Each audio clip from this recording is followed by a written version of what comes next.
Hi, എല്ലാവർക്കും അമ്മൂസ് വ്ളോഗ്സിൻ്റെ പുതിയൊരു വീഡിയോയിലേക്ക് സ്വാഗതം. അപ്പോൾ ഇന്നൊരു സ്പെഷ്യൽ വീഡിയോ ആണ് കേട്ടോ. വളരെയധികം സന്തോഷമായിട്ട് എടുക്കുന്നൊരു വീഡിയോ ആണ്. വീഡിയോയിലേക്ക് പോകാം. അപ്പോൾ നമ്മളിപ്പോൾ ഈ കാണിക്കാൻ പോകുന്നത് നമ്മുടെ സഹസ്രദളത്തിൻ്റെ വെള്ളയാണ് കേട്ടോ. കഴിഞ്ഞ പ്രാവശ്യം ഞാൻ ടാങ്കിൽ സെറ്റ് ചെയ്തിട്ടില്ലായിരുന്നു, അതുകൊണ്ട് ഫ്ലവർ വന്നില്ല.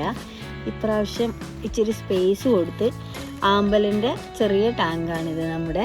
ഇത് അതിൻ്റെ തന്നെ കുറച്ച് വലിയ ടാങ്ക് ആമ്പലിന് വേണ്ടിയിട്ട് തന്നെ സെറ്റ് ചെയ്തതാണ്. അതിൽ പിങ്ക് നമ്മുടെ യൂട്യൂബ് അതും കൂടി വെച്ചിരിക്കുകയാണ് കേട്ടോ. അപ്പോൾ യൂട്യൂബിൽ നല്ല സ്പേസ് ഉണ്ട്, ഒരുപാട് ഇലകളൊക്കെ വന്നിട്ടുണ്ട്. ഒരു സർപ്രൈസ് ഉണ്ട്, പിന്നെ കാണിക്കാം. ഇതിപ്പോൾ ഇതിൽ ആദ്യത്തെ ഫ്ലവർ വന്നു കഴിഞ്ഞു കേട്ടോ. എന്താ ചൂട് കൊണ്ടാണോ എന്താണെന്നറിയില്ല, അകത്തൊക്കെ നല്ലപോലെ കറുപ്പ് നിറത്തിലാണ് ഉണ്ടായത്. എനിക്ക് ആദ്യത്തെ ഫ്ലവറും അങ്ങനെയാണ്. ഇതിപ്പോൾ രണ്ടാമത്തെയാണ്.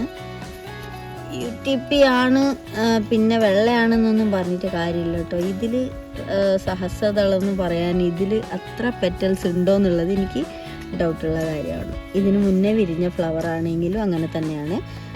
പെറ്റൽസ് ഉണ്ട് എങ്കിൽ അതൊരു പെർഫെക്ഷൻ ഇല്ലാത്ത പോലെ എനിക്ക് തോന്നിയിട്ടുണ്ട് കേട്ടോ. വെള്ളയിൽ രണ്ടാമത്തെ മൊട്ടും വിരിഞ്ഞത് ഇതുപോലെയാണ്. അകത്തൊക്കെ നല്ല ബ്ലാക്ക് കളർ വരും. ഇപ്പം എന്തുകൊണ്ടാണ്, ചൂടുകൊണ്ടാണോ എന്തുകൊണ്ടാണെന്നറിയില്ല, എനിക്ക് ബാക്കിയുള്ള താമരകളിൽ ഇങ്ങനെ ആവാറില്ല. അപ്പോൾ ഇത് വെള്ള സഹസ്രദളം എന്നും പറഞ്ഞു വെച്ച ആ ഒരു ചെടിയിൽ ഇത് രണ്ടാമത്തെ ഫ്ലവറാണ് കേട്ടോ. മൂന്നാമത്തെ മുട്ട ഇവിടെ വന്നിട്ടുണ്ടായിരുന്നു, പക്ഷെ അത് മേലെ പൊങ്ങി വന്നില്ല, അടിയിൽ ചീഞ്ഞു പോയിട്ടുണ്ട്. ഇനിയിപ്പോൾ ഇലകൾ ഒരുപാട് വരുന്നുണ്ട്, മുട്ടൊന്നുമില്ല. ഇങ്ങനെ തൊടരുത് കേട്ടോ, നമ്മളൊരു ആക്രാന്തം കൊണ്ട് ഇങ്ങനെ തൊട്ട് നോക്കുകയാണ്. തൊടരുതെന്നാണ് പറയുന്നത്. ഇതുപോലത്തെ കുളം പോലെയൊക്കെ സെറ്റ് ചെയ്ത് നമ്മൾ ആമ്പൽ വെച്ച് കഴിഞ്ഞാൽ ഫ്ലവറിൻ്റെ വലിപ്പവും ആ ഒരു നിറവും ഒക്കെ കണ്ടോ. ഇച്ചിരി വളം കൂടി കൂടുതൽ കൊടുത്തു കഴിഞ്ഞാൽ പിന്നെ പറയണ്ട, നല്ല അടിപൊളിയായിട്ട് നമുക്ക് നോക്കി നിൽക്കാൻ തോന്നുന്ന രീതിയിലായിരിക്കും ഫ്ലവർ വരിക. ഇത് നമ്മുടെ UTPയുടെ ചെടിയുടെ വളർച്ചയാണ് കേട്ടോ. ഇത്രയും സ്പേസ് കൊടുത്തുകൊണ്ട് ഏത് വഴിയൊക്കെ പോയിട്ടുണ്ട് ഇതിൻ്റെ റണ്ണറൊന്നും, എവിടെയൊക്കെ ഇല പൊന്തി വരുന്നൊന്നും ഒരു ഐഡിയ ഇല്ല. ഇങ്ങനെ നമ്മൾ ചെയ്യുമ്പോൾ ഇതിൻ്റെ ഒരു കുഴപ്പം എന്താണെന്ന് വെച്ചാൽ വേറെ മരത്തിൻ്റെ ഇലകളൊക്കെ ഇതിലിങ്ങനെ വീണ് ചീഞ്ഞു പോകും. അപ്പോൾ ഒച്ച കൂടുതലായിട്ട് വരും. ഞാൻ ആദ്യം ഇത് ചെയ്തപ്പോൾ ഇതിന് നെറ്റ് ഇട്ടിട്ടുണ്ടായിരുന്നു. പക്ഷെ എന്താണെന്ന് പറയുക, നെറ്റിൻ്റെ അകത്തൂടെ ചേര കയറി, തവളക്കുഞ്ഞിനെ പിടിക്കാൻ ചേര കയറി ഒരെണ്ണം മരിച്ചു പോയി, ഒരു ചേര മരിച്ചു. അപ്പോൾ രണ്ടാമത്തേത് നമ്മൾ കണ്ടതുകൊണ്ട് നെറ്റ് കട്ട് ചെയ്ത് അതിനെ ജീവനോടെ വിട്ടു. അതുകൊണ്ട് ഞാൻ നെറ്റ് മാറ്റി വെച്ചതാ. ഇനിയിപ്പോൾ പാമ്പ് വന്ന് ഇവിടെ ഇരിക്കണ്ടല്ലോ എന്ന് വിചാരിച്ചിട്ട് മാറ്റി വെച്ചതാണ്. അതിൻ്റെ ആണ് കേട്ടോ ഈ ഇലകളൊക്കെ വീണ് കിടക്കുന്നത് കാണുന്നത്. അപ്പം നമ്മൾ സർപ്രൈസ് എന്ന് പറഞ്ഞിട്ടില്ലേ, അത് ഇയാളാണ് കേട്ടോ. തൊടുന്നില്ല, ദൂരം നിന്ന് കാണിക്കുന്നതാണ്. ഇത് UTPയിലിപ്പോൾ ഇത്തവണ വെച്ചിട്ട് ആദ്യമായിട്ട് മുട്ട വന്നതാണ്. സാധാരണ ഞാൻ ആദ്യം ഞാൻ ഇവിടെ നട്ടപ്പോൾ, എല്ലാവർക്കും അറിയാം, ഞാൻ വീഡിയോയിൽ ഓൾറെഡി പറഞ്ഞിട്ടുള്ളതാണ്. ആദ്യം ഞാൻ നട്ടപ്പോൾ സഹസ്രദളം മെയ് മാസത്തിലാണ് വെച്ചത്. എനിക്ക് ജൂലൈയിൽ ആദ്യത്തെ മുട്ട വന്നതാണ്.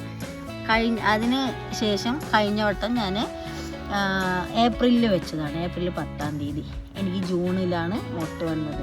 ഇത് നമ്മൾ സാധാരണ നട്ടിട്ട് ഏത് മാസമാണെങ്കിലും, എനിക്കിപ്പോൾ എൻ്റെ അനുഭവത്തിൽ കൂടി ഞാൻ പറയുവാണ്, ഇപ്രാവശ്യം ഞാൻ വെച്ചത് മാർച്ചിലാണ്. മാർച്ച് ഒരു ആദ്യത്തെ ആഴ്ച അങ്ങനെ ആയിരിക്കും എന്നാണ് തോന്നുന്നു. അപ്പോൾ എനിക്ക് ഒരു 52 ദിവസം, ഇതിൻ്റെ കണക്ക് ഞാൻ സാധാരണ ഇത് ആദ്യം നടുമ്പോൾ തന്നെ ഞാൻ കേട്ടത് അങ്ങനെയാണ്. നമ്മൾ നട്ടിട്ട് 52 ദിവസം ആകുമ്പോഴാണ് ഈ UTPയിൽ ഫ്ലവർ വരുന്നുണ്ടെങ്കിൽ മുട്ട വരുന്ന ടൈം അതാണെന്നാണ് പറഞ്ഞു കേട്ടത്. പക്ഷെ ഞാനിപ്പോൾ 3 പ്രാവശ്യം വെച്ചിട്ട് നോക്കുമ്പോൾ എനിക്ക് കറക്റ്റ് ആ ഒരു ദിവസങ്ങൾക്കുള്ളിൽ തന്നെയാണ് കേട്ടോ എനിക്ക് മുട്ട വന്നിട്ടുള്ളത്. അപ്പോൾ അതിലെന്തോ ഒരു സത്യം ഉണ്ടെന്ന് എനിക്കും തോന്നി. ഇത് 3-ാം തവണയാണ് എനിക്കിങ്ങനെ.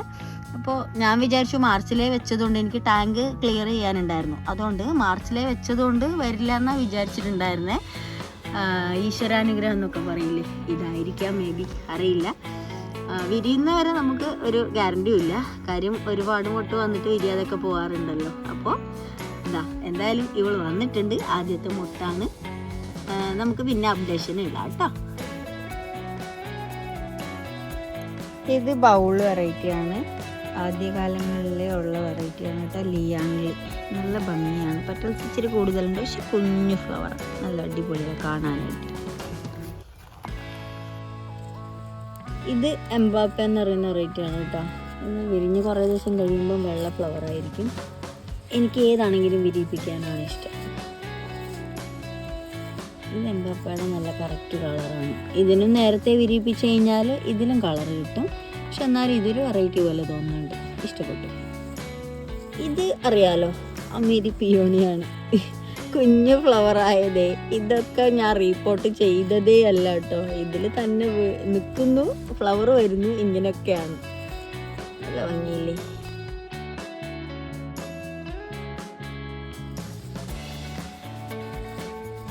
ഇത് നമ്മുടെ മഹിമക്കുട്ടിയാണ് കേട്ടോ.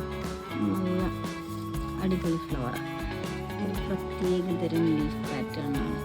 നല്ല അത്യാവശ്യം നല്ല കളറുണ്ട്. ഇതെല്ലാവർക്കും അറിയാലോ, തുടക്കക്കാരുടെ കൈ രാശിയാണ് അമേരി പിയോണി.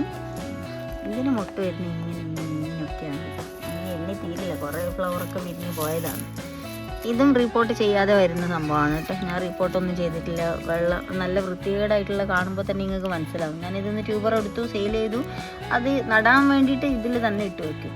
ID മാറാതിരിക്കാൻ വേണ്ടിയിട്ട് ഇതിൽ തന്നെ ഇട്ട് വയ്ക്കും. അതവിടെ കിടന്ന് പിന്നെ ഫ്ലവർ ആവും. അപ്പോൾ ഇന്നത്തെ വീഡിയോ ഇത്രയേ ഉള്ളൂ കേട്ടോ. നമ്മൾ യൂട്യൂബിയുടെ നമ്മുടെ അപ്ഡേഷനുമായിട്ട് വീണ്ടും വരുന്നതാണ്.